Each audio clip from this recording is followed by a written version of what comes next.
The contribution of the paper, I think, is primarily that we explain for each government why it distrusts the other. What do they tell themselves that leads them to think that despite a good current relationship on balance, an effective current relationship, nevertheless, over the long run, this government does not wish us well, and we are headed potentially for confrontation.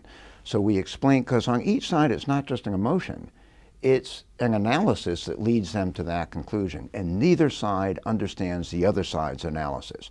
Each side thinks the other side is simply flat wrong, right? And you can do things differently.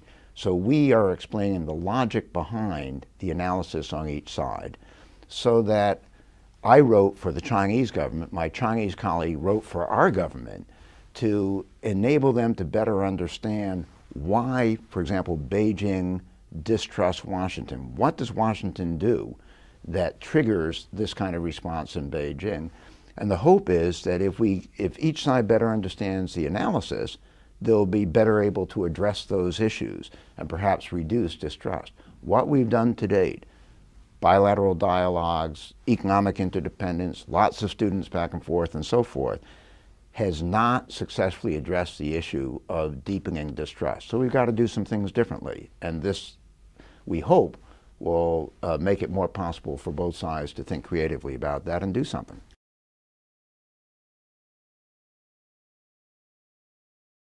The Chinese government has a variety of things. First, they see China as the second most powerful country in the world now, the U.S. as the top country. Frankly, they have a hard time believing that the U.S. would readily, over time, see China catch up and become more powerful than the U.S. So there's just kind of a presumption that the U.S. must be doing some things to try to hold China back.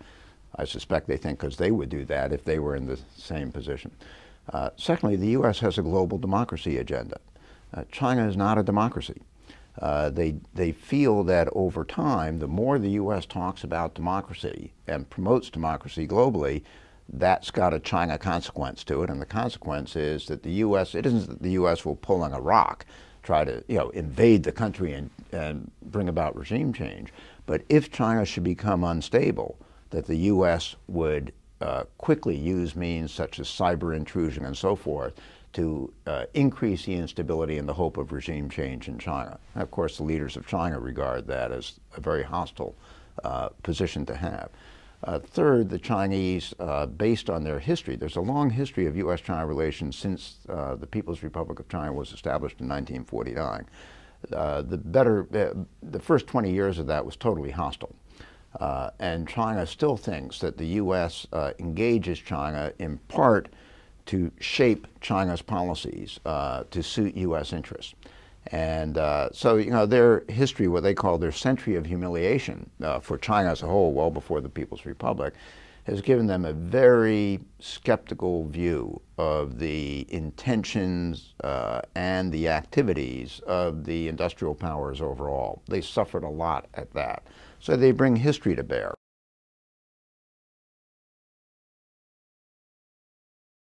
It's interesting, Chinese distrust of the U.S. is based especially on history. U.S. distrust of China is based especially on uncertainties about the future.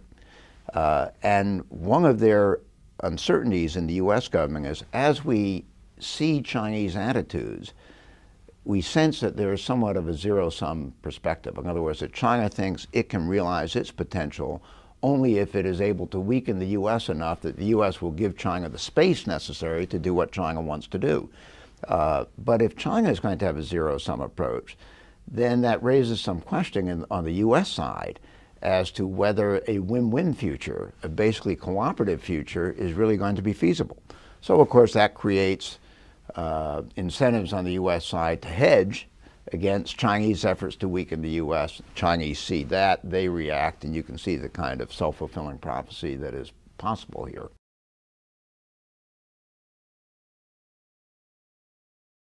We have a number of recommendations of specific kinds of dialogues that we have not had to date that would, over time, give each of us a much better understanding of the fundamental long-term aspirations and thinking of the other side.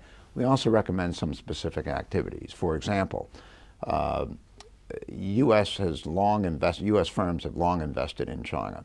U.S. firms have generally been very strong supporters of good U.S.-China relations. They have money there, they understand the place, and so they want to see relations on an even keel.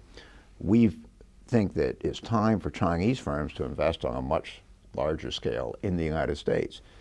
We think that would create the kind of constituency in China among Chinese firms that are big players that we currently have in the U.S. among U.S. firms that are big players. So we advocate negotiation of a bilateral investment treaty, which would facilitate greatly larger scale investment in both directions if we are able to negotiate it. And we think the negotiations themselves will move things in a basically positive direction.